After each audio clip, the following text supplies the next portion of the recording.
Hello and welcome everyone to VV studies. आज हम research methodology की 4th यूनिट का नया टॉपिक स्टार्ट करने वाले हैं, दैट इज सर्वे। सर्वे जैसे कि हमने पहले समझा था कि सर्वे और सेंसस के बीच में डिफरेंस क्या होता है। जब भी हम कोई रिसर्च करते हैं तो रिसर्च करने से पहले हम ये समझते हैं कि उसका पॉपुलेशन क्या है और उस पॉपुलेशन में से एक छोटा सा सैंपल निकालते हैं। उस सैंपल से जब हम डेटा कलेक्ट करते हैं तो उसको हम बोलते हैं सर्वे।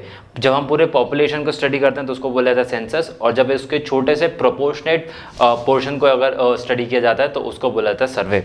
सर्वे बेसिकली 3 तरीके के होते हैं, 3 अलग अलग तरीके के होते हैं जो कि ऑर्गेनाइजेशन में यूज़ होते हैं। सबसे पहले आता है जॉब एनालिसिस। अगर आप एज एन एचआर मैनेजर हो और एचआर मैनेजर के आपका मेन रोल होता है एज एन एचआर मैनेजर कि आपको नए रिक्रूटमेंट्स करने हैं। नए रिक्रूटमेंट करने के लिए पहले आपको जॉब एनालिसिस करना आना चाहिए। जॉब एनालिसिस क्या होता है कि जो आपके पास में अभी जो जॉब वेकेशंस हैं, जो जॉब्स खाली हैं, जैसे कि फॉर एग्जांपल आप क्या सोच सकते हैं कि मार्केटिंग मैनेजर की जॉब खाली हो, या फिर कि सेल्स डिपार्टमेंट में जॉब खाली हो, या फिर ऑडिटर की पोजीशन खाली हो, तो आपके पास एक पोजीशन है जिसके लिए आपको पर्टिकुलर एम्प्लॉय की ज़रूरत है। अब उस एम्प्लॉय को अगर वो आपकी कंपनी में आएगा तो वो क्या क्या काम करेगा, व्हाट उसके मतलब कंपनी में क्या क्या नीड्स और वांट्स हो सकते हैं, और डेली के बेसिस पे उसको क्या क्या टास्क करने पड़ सकते हैं, उसको एनालाइज करने को बोलते हैं जॉब एनालिसिस। बेसिकली आपको एक एम्प्लॉय चाहिए जो एम्प्लॉय आपकी कंपनी में अलग अलग काम करे, उस सारे कामों को आपको समझना, उसको उसके लिए सर्वे करना, उसको बोलते हैं job analysis. Next is documentary analysis. Documentary analysis के लिए हम प्राइमरी और सेकेंडरी रिसर्च दोनों को ही ध्यान में रखते हैं, बिकॉज डॉक्यूमेंट्री एनालिसिस जो होता है, जैसे कि अगर हम कॉलेज लेवल या स्कूल लेवल पे बात करें तो आपको बहुत सारे प्रोजेक्ट्स मिलते हैं, रिसर्च रिलेटेड प्रोजेक्ट्स मिलते हैं, जहाँ पे आप सेकेंडरी रिसर्च करते हो, कुछ प्राइमरी रिसर्च भी करते हैं। सो बेसिकली यहाँ पे ना हम डॉक्यूमेंट्स को एनालाइज करते हैं जो हमारे पास अगर एज एन ऑर्गेनाइजेशन हम बात करें तो ऑर्गेनाइजेशन में पहले जितने भी रिपोर्ट्स हैं, फॉर एग्जांपल मैं फाइनेंशियल रिपोर्ट्स की अगर बात करूँ कि इस साल अगर मुझे फोरकास्ट करना है कि नेक्स्ट जो ईयर है उस फाइनेंशियल ईयर में हमारी कंपनी की ग्रोथ कितनी रहेगी, तो ग्रोथ को प्रेडिक्ट करने के लिए जो फोरकास्ट है, फोरकास्ट करने के लिए मुझे प्रीवियस डेटा की ज़रूरत पड़ेगी कि उस कंपनी के पास्ट परफॉर्मेंसेस कैसे हैं। पास्ट परफॉर्मेंस को देख के उसके बेसिस पे हम फोरकास्ट कर सकते हैं। ऑब्वियसली और सारे मीन्स भी होते हैं, बट एक कॉमन मीन्स है कि हम पहले एनालाइज करेंगे पास्ट रिव्यूज, पास्ट डेटा को, उसको बोलेंगे डॉक्यूमेंट एनालिसिस, जो कि कंपनी से हमें मिल सकते हैं। Next is public opinion. Public opinion के लिए हम जो भी सर्वेज ऐसे होते हैं जहाँ पे पब्लिक का ओपिनियन बहुत ज़्यादा मैटर करता है, उसको बोला जाता है पब्लिक ओपिनियन, और हम जनरल पब्लिक को ही इसमें सर्वे करते हैं।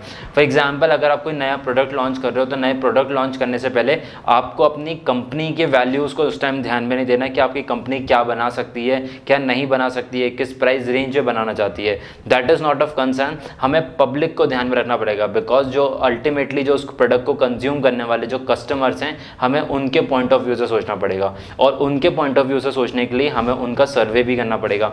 जैसे कि आपने एग्जिट पोल के बारे में सुना होगा, जैसे कहीं पे भी जनरल इलेक्शंस होते हैं या स्टेट इलेक्शंस होते हैं, तो इलेक्शंस होने के बाद कुछ कंपनीज होती हैं जो कि जैसे कि हमने न्यूज़ चैनल्स देखे हैं, news channels right after elections वो लोग एक एग्जिट पोल करते हैं।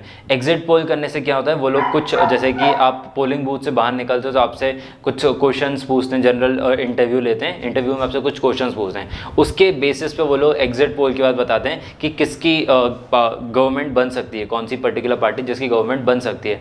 सिमिलरली जो ऑर्गेनाइजेशन हैं, जो मार्केटिंग रिसर्च होती है, मार्केटिंग रिसर्च में भी इस चीज़ का बहुत ज़्यादा ध्यान में रखा जाता है कि हम जनरल पब्लिक के ओपिनियन को ध्यान में रखते हैं। जैसे कि अगर आप YouTube पे भी देखते होगे तो YouTube पे भी आपको डेली के बेसिस पे कुछ ना कुछ पोल आता होगा, जैसे आपके ऑब्वियसली आपके इंटरेस्ट से रिलेटेड। फॉर एग्जांपल अगर आप YouTube पे स्पोर्ट्स के अगर स्पोर्ट्स बहुत ज़्यादा देखते हो तो स्पोर्ट्स रिलेटेड सर्वे बहुत ज़्यादा आएंगे, जैसे कि आपको किसी पर्टिकुलर प्लेयर के बारे में परफॉर्मेंस से रिलेटेड क्वेश्चंस पूछ सकते हैं, कौन टीम में होना चाहिए, कौन टीम में नहीं होना चाहिए, किसका आपको कौन आपको बेस्ट बैट्समैन लगता है, कौन आपको बेस्ट बॉलर लगता है, तो उसके बेसिस पे आपको आ सकते हैं। अगर आप एजुकेशनल वीडियोस बहुत ज़्यादा देखते हैं तो उससे रिलेटेड आ सकते हैं। फॉर एग्जांपल अगर आप हिस्ट्री की वीडियोस देखते हैं तो हिस्ट्री से रिलेटेड टॉपिक्स आपको आएंगे, हिस्ट्री से रिलेटेड पोल्स आपको आ सकते हैं, because the companies are doing research on public. जो पब्लिक ओपिनियंस उनके लिए इंपॉर्टेंट हैं, इस वजह से वो लोग यूट्यूब के थ्रू सर्वे करते हैं।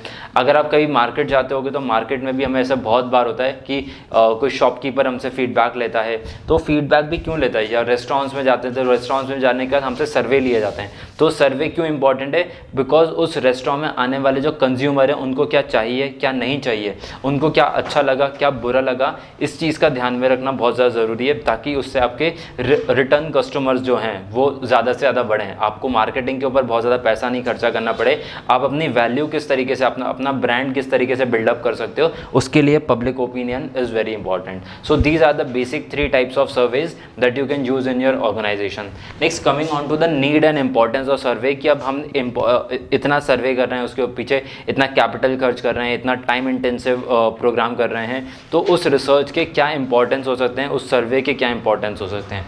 सबसे पहले curiosity.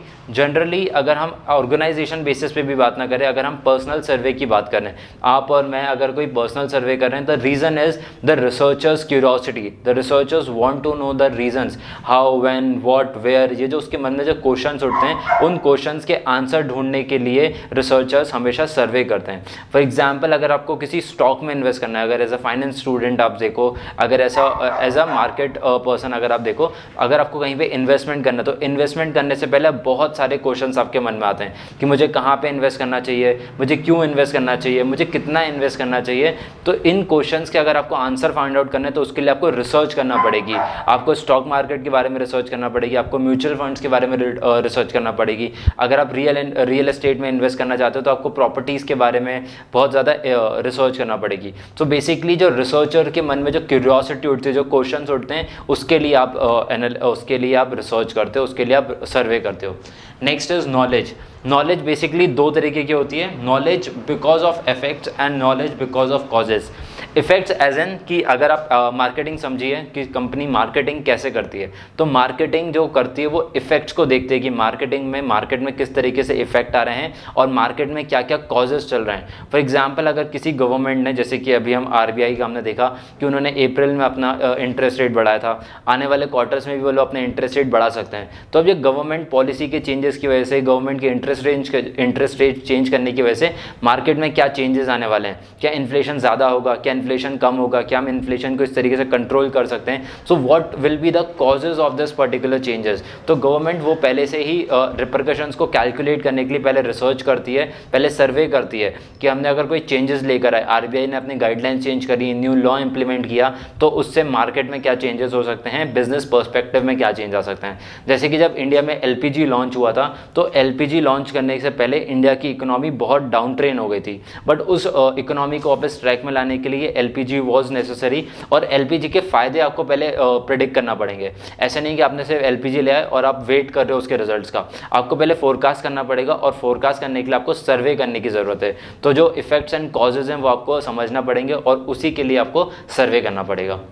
Next is research journal है। ऑब्वियसली हम सर्वे कर रहे हैं, तो हम सर्वे क्यों करते हैं, ताकि हम रिसर्च कर पाएँ किसी पर्टिकुलर टॉपिक के ऊपर। अगर हमें नया प्रोडक्ट बनाना है, हमें किसी प्रोडक्ट का प्राइस सेट करना है, अगर हमें अपना प्रमोशन मिक्स बनाना है, तो उसके लिए हमें रिसर्च करने की ज़रूरत पड़ती है, specially in the field of research and development, जहाँ पे आपको नए प्रोडक्ट्स डेवलप करने हैं। Specially in the field of science अगर हम बात करें, not so much in social and humanities, but if you are focusing only on science, then in science research innovations are very very important. जैसे कि अब smartphone technology अगर हम देखें, तो हर थोड़े टाइम में एक नया स्मार्टफोन लॉन्च होता है, हर कुछ महीने में एक नई टेक्नोलॉजी आ जाती है। टेलीकम्युनिकेशन सेक्टर में बहुत ज़्यादा चेंजेस आते हैं। ऑटोमोबाइल सेक्टर में अगर हम देखें, तो ऑटोमोबाइल सेक्टर में इतने सालों से पहले सिर्फ पेट्रोल और डीजल पे ही गाड़ियाँ बनती थी, बट अभी हम देख रहे हैं कि EV मॉडल्स लॉन्च होने लगे हैं, और गवर्नमेंट का ऐसा फोरकास्ट है, गवर्नमेंट का ऐसा विजन है कि वो कुछ सालों में, मैक्सिमम 1-2 साल में वो लोग फ्लेक्सी फ्यूल व्हीकल्स को लॉन्च करना चाहते हैं। सो बेसिकली आप यहाँ पे जो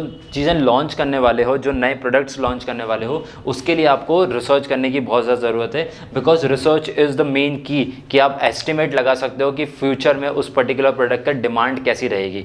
जैसे कि EV का अगर हम देखें, तो EV की हमें ऐसा लगता है कि शायद बहुत ज़्यादा डिमांड आएगी, बट क्या हम 100% रिलाय हो पाएंगे EV के ऊपर? क्या electrical vehicle 100% possible in India और in the world? That is a big question, and if it is not, तो हमें उसके लिए दूसरे ऑब्जेक्टिव्स को भी ध्यान में रखना पड़ेगा कि अगर EV फेल हुआ, then what are the options we have.